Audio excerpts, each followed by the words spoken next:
Om Shanti. Good morning. आज हम सुनते हैं 21/9/21 के अनमोल मधुरमा वाक्य। आज मंगलवार। प्यारे बाबा हमारी मनोकामना पूर्ण करते। बाबा कहते, बच्चे, नाम रूप से न्यारी कोई चीज़ होती नहीं। हर एक का नाम भी है, रूप भी है, न आत्मा न परमात्मा। बाबा का भी हर आत्मा में अविनाशी पाठ नूदा हुआ है, क्योंकि आत्मा जन्म अविनाशी है। फिर बाबा ने कहा, मैं आकर अहिल्याएं कुब्जाएं वैश्यों का भी उद्धार कर उन्हें स्वर्ग की बादशाही देता हूँ। मैं दुख हरता सुख दाता हूँ। मैं तुम बच्चों के लिए सुख की दुनिया स्थापन करता हूँ। मैं अपने बच्चों को कैसे दुख देंगे।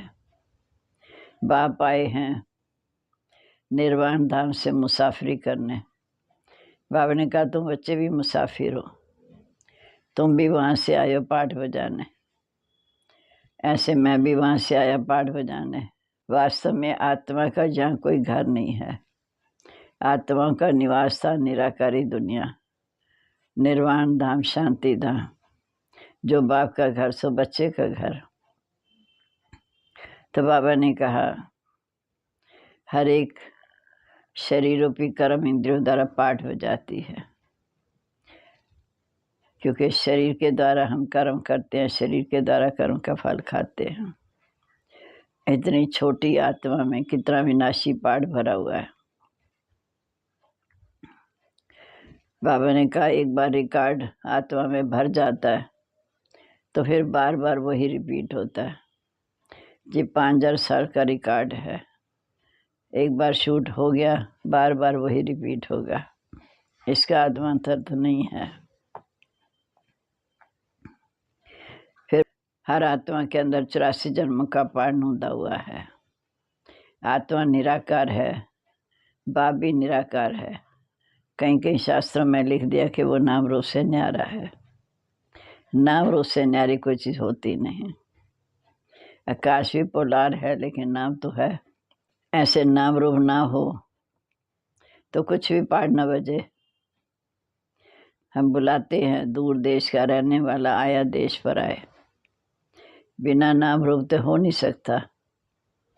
इसमें दो का राज्य चलता है, कि राम का राज्य और रावण राज्य। आधा कलव राम राज्य, आधा कलव रावण राज्य। तो बाबा ने कहा कि बच्चों को मैं दुख कैसे दे सकता हूँ। मैं तो दुख हरता सुख करता, बच्चों को सुख की दुनिया स्थापन करता, उसमें ले जाता हूँ। नई दुनिया में तो दुख का नाम निशान नहीं, उसका नाम है स्वर्ग। पुरानी दुनिया बनती है, इसको कहते नरक। जब चीज नई बनती है तो पुरानी खलास की जाती है। अब हम सुनते हैं आज के मधुरमा वाक्य। बाबा ने कहा, मीठे बच्चे, नाम रूप से न्यारी कोई चीज होती नहीं। आत्मा व परमात्मा को भी नाम रूप से न्यारा नहीं कहेंगे। उसमें भी अविनाशी पाठ नूदा हुआ है। प्रश्न है, शिव बाबा को भोलानाथ कह के याद करते हैं, उसे भोला क्यों कहा? क्योंकि बाप ही अहिल्याएं गणकाएं वैशालियों का, कुब्जाओं का उद्धार करते हैं। उन्हें विश्व की रजाई का वर्षा देते हैं। मनुष्य तो बाप के लिए कह देते, दुख भी वही देता, सुख भी वही देता। परंतु बाबा कहते, मैं तुम्हारे लिए सुख का राज्य स्थापन करता हूँ। मैं बच्चों को दुख कैसे दूंगा। दुख हरता सुख दाता। अब विचार करो, बाप बच्चों को कैसे दुख दे सकता है। गीत है, दूर देश का रहने वाला आया देश पर आए। शांति धाम का रहने वाला इस पर आए देश में आए, रावण के देश में आए। ओम शांति। रूहानी बच्चों ने गीत सुना, अर्थात रूहों ने शरीर रूपी कर्म इंद्रियों द्वारा गीत सुना। दूर देश से मुसाफिर आया है। तुम सब मुसाफिर हो। जो सब मनुष्य मात्र आत्माएं हैं, वह सभी मुसाफिर हैं। आत्माओं का वास्तव में कोई घर नहीं। आत्मा निराकारी दुनिया में रहने वाली है। कहा जाता निराकारी आत्माओं का घर, देश व लोक, इसको जीवात्माओं का देश कहते हैं। ये साकारी दुनिया जीवात्माओं का लोक। जब आत्माएं जाकर शरीर में प्रवेश करती हैं तो निराकार से साकार बनती हैं। ऐसे नहीं कि आत्मा का कोई रूप नहीं, रूप भी है, नाम भी है। इतनी सूक्ष्म छोटी आत्मा कितना बड़ा पाठ हो जाती है शरीर के द्वारा। हर एक आत्मा में पाठ बजाने का रिकॉर्ड भरा हुआ है। रिकॉर्ड एक बार भर जाता, फिर कितना भी रिपीट करो, बार बार वही चलेगा। वैसे आत्मा शरीर के अंदर रिकॉर्ड है, उसमें 84 जन्मों का पाठ भरा हुआ है। फिर कई कई शास्त्रों में लिख दिया कि वह नाम रूप से न्यारा है, परंतु नाम रूप से न्यारी कोई वस्तु होती नहीं। आकाश भी पोलार है पर नाम तो है। बगैर नाम के कोई चीज़ है नहीं। अगर नाम नहीं तो रूप नहीं, देश नहीं, तो फिर कुछ भी नहीं हो सकता। बुलाते भी हैं, दूर देश का रहने वाला आया देश पर आया। राम राज्य और रावण राज्य आधा आधा कल्प है। आधा कल्प राम राज्य, आधा कल्प रावण राज्य। ये बच्चों को समझाया कि सतयुग से ईश्वरी राज्य शुरू होता है। ये बच्चों को समझाया गया कि सतयुग में ईश्वरी राज्य शुरू होता है। राम राज्य स्थापन करने वाला स्वयं परमपिता परमात्मा है। बाप बच्चों के लिए कभी दुख का राज्य थोड़ी स्थापन करेंगे। कहते हैं ईश्वरी सुख दुख देते हैं। बाप कहते हैं मैं बच्चों को दुख कैसे दूंगा, मैं तो दुख हरता सुखदाता हूँ। ये मनुष्यों की भूल है। ईश्वर कभी बच्चों को दुख नहीं देगा। इस समय है सुख दुख धाम। आधा कलम राम राज्य में दुख ही मिलता है, सुख की रति नहीं। सुख धाम में कभी दुख होता नहीं। बाप स्वर्ग का रचता है। अभी तुम संगम पर। इनको नई दुनिया तो कोई नहीं कहेगा। नई दुनिया का तो नाम ही है स्वर्ग। वही फिर पुरानी दुनिया बनती है। नई चीज़ जब पुरानी दिखाई देती तो पुरानी चीज़ को खलास किया जाता है, खत्म किया जाता है। बाप आकर आदि सनातन देवी देवता धर्म की स्थापना करते हैं। सिखों का गुरु नानक, उनको दाढ़ी बाल थे, तो सब सिखों को दाढ़ी बाल होने चाहिए। दाढ़ी रखते हैं पर आज बहुत फैशनेबल बन गए हैं, तो फॉलो करना चाहिए। गुरु नानक जी के फॉलोअर्स हैं तो गुरु नानक को फॉलो करना चाहिए। ये तो अभी मालूम पड़ा कि गुरु नानक जी को आए 500 वर्ष हुए। फिर कब आएंगे झट बताएंगे कि गुरु नानक कब आएंगे। वह तो कहते आत्मा ज्योति ज्योति में समा गई। तुम कहेंगे आज से 5000 वर्ष बाद गुरु नानक जी फिर से आएंगे। टोटल चक्कर 5000 साल का है। 4500 वर्ष के बाद फिर से आएंगे। तुम्हारी बुद्धि में सारे वर्ल्ड की फिलोसफी चक्कर लगाती है। बुद्ध, क्राइस्ट आदि सबके लिए कहेंगे कि इस समय सब तमो प्रधान है। सब मनुष्य मात्र तमो प्रधान, सबकी ज्योति बुझी हुई है। बाप आते हैं सबकी आत्मिक ज्योति जगाने। बच्चे जो कामचिता पर बैठ बासुम हो गए, उनको ज्ञान अमृत से वर्षा कर जगाकर साथ ले जाएंगे। अमृत सा नाम इसलिए रखा है क्योंकि बाप इस समय आकर अमृत छकाते हैं। अब कहाँ ज्ञान अमृत, कहाँ पानी की बात। सिख लोगों का बड़ा दिन होता तो बड़ी धूमधाम से तालाब को साफ करते हैं, मिट्टी निकालते हैं। इसे नाम रखा अमृतसर, अमृत का तालाब। अब गुरु नानक जी कोई ज्ञान सागर नहीं है, उसने भी बाप की महिमा की है। एक ओंकार खुद कहते हैं, एक ओंकार सतनाम, वह सदैव सच बोलने वाला। सत्यनारायण कथा है, अमर कथा, तीजरी की कथा कितनी भक्ति मार्ग में कथाएं सुनते हैं। कहते हैं शंकर ने पार्वती को कथा सुनाई, वह तो सूक्ष्म उतर में रहने वाले, फिर कथा कौन सी। ये सब बातें बाप बैठ समझाते हैं। वास्तव में तुमको अमर कथा सुनाकर अमर लोक में ले जाते हैं। मृत्यु लोक से अमर लोक ले जाता हूँ। अब तुम समझते हो नर से नारायण, नारी से श्री लक्ष्मी बनते हैं। ये है अमर लोक में जाने की सच्ची सच्ची सत्यनारायण की कथा, तीजरी की कथा, जो तुम आत्माओं को ज्ञान का तीसरा नेत्र मिला है। बाप समझाते हैं तुम ही गुलगुल पूज्य थे, फिर 84 जन्मों के बाद तुम पुजारी बने हो। इसलिए गाया हुआ है आपे पूज्य आपे पुजारी। बाप कहते मैं तो सदा पूज्य हूँ, तुमको आकर पुजारी से पूज्य बनाता हूँ। अब तुम समझते हो गीता को कृष्ण ने नहीं सुनाई, पावन बनाने वाला एक ही परमपिता परमात्मा है। तो बाप समझाते जब ओपिनियन लेते हो कि ईश्वर सर्वव्यापी नहीं है, गीता का भगवान शिव है, ये सिद्ध करो। पहले तो पूछो भगवान किसको कहा जाता, निराकार को, असाकार को। कृष्ण तो असाकार, शिव है निराकार। वह सिर्फ इस समय तन का लोन लेते हैं, बाकी माता के गर्भ से जन्म नहीं लेते। पहले नंबर गर्भ में आने वाली श्री कृष्ण की आत्मा। ब्रह्मा विष्णु शंकर भी सूक्ष्म शरीरधारी हैं, शिव को शरीर नहीं है। यहाँ इस लोक में स्थूल शरीर है। बाप की महिमा है पति पावन, सर्व का सदगति दाता, सर्व का लीडेटर, दुख हरता सुख करता। अच्छा, फिर सुख कहाँ हो सकता है? सुख मिलेगा सतयुग में, जब रावण राज्य की दुनिया खत्म होगी, स्वर्ग की स्थापना हो जाएगी। अच्छा, फिर लिबरेट किससे करते हैं? रावण के दुख से। ये तो दुख धाम है। फिर गाइड भी बनते हैं, जब मैं पावन बनाकर साथ ले जाते हैं।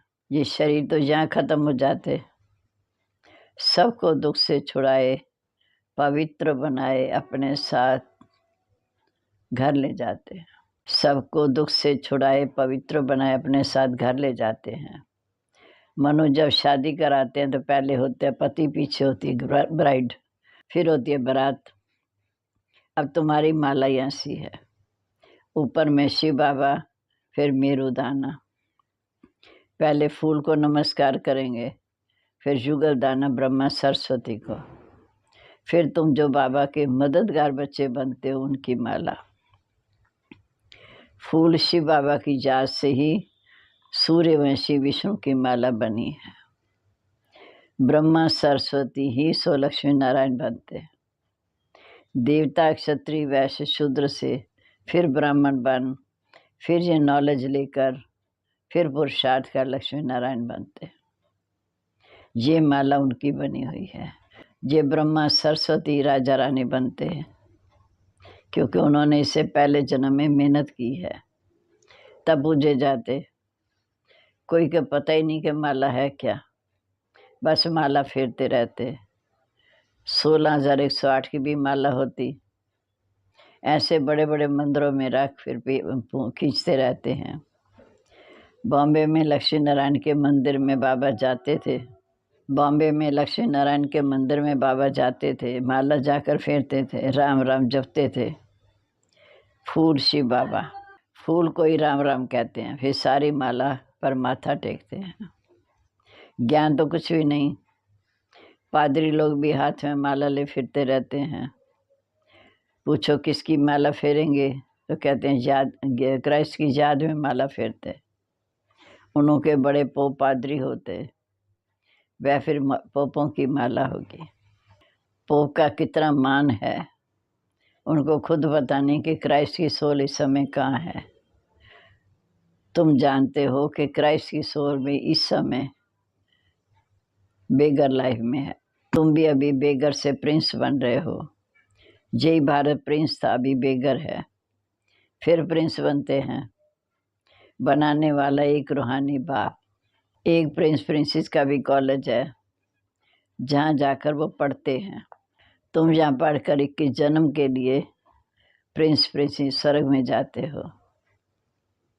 इस नॉलेज से ही तुम मनुष्य देवता बनते हो। अब तुम समझते हो श्री कृष्ण सतयुग का प्रिंस था, 184 जन्मों के बाद बेघर बना। सिर्फ 5000 वर्ष की बात है कि सतयुग में देवी देवता कितने साहूकार थे, अभी वो बेघर हैं। ये बातें सिर्फ तुम बच्चे सुन सकते हो। भगवानुवाच वो सबका फादर है, तुम गॉड फादर से सुनते हो। गीता में सिर्फ भूल कर दी जो शिव भगवानुवाच के बदले कृष्ण का नाम डाल दिया।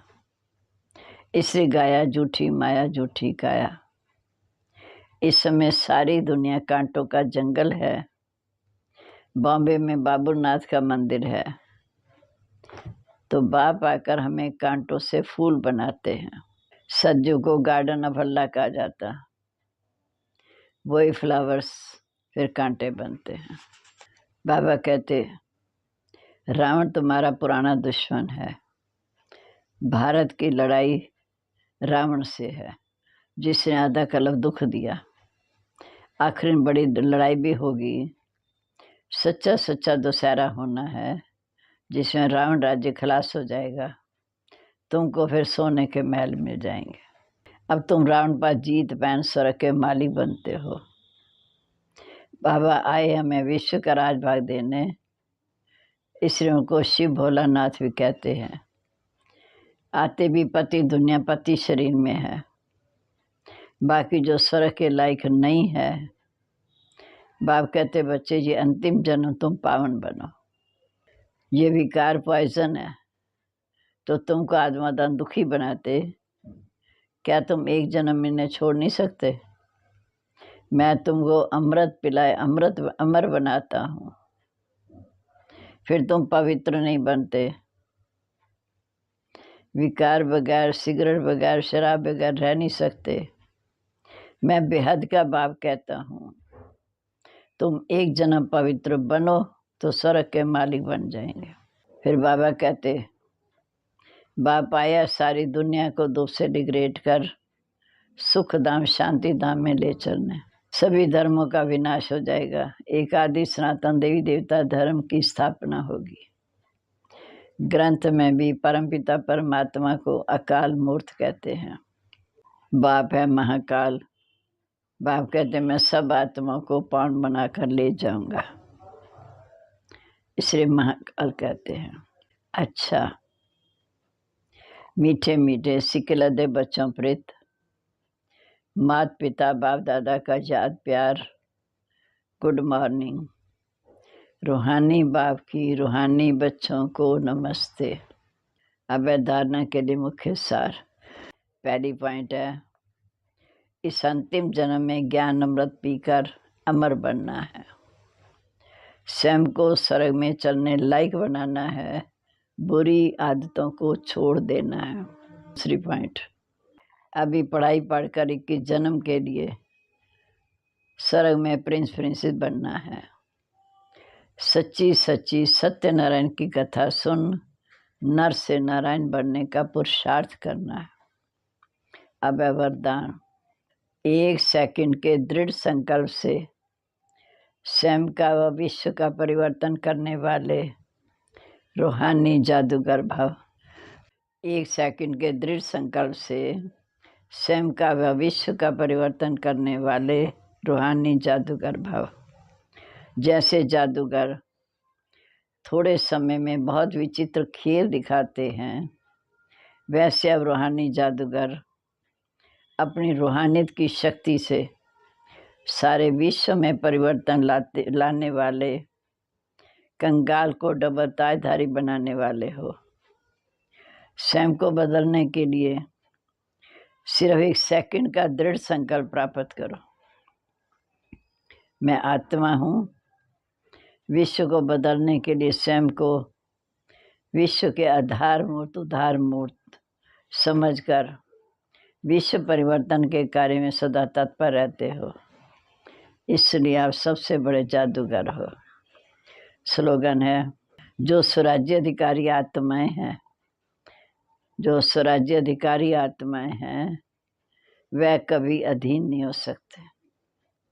सम्मान है, मैं स्वराज्य अधिकारी, दृढ़ संकल्पधारी, स्वयं को व विश्व को परिवर्तन करने वाले,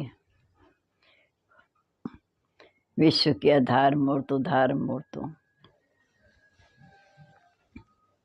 मैं स्वराज्य अधिकारी दृढ़ संकल्प द्वारा स्वयं को व विश्व को बदलने के आधार मूर्त उद्धार मूर्त रूहानी जादूगर हूँ। ओम शांति। अभी हम प्यारे बाबा को याद करेंगे।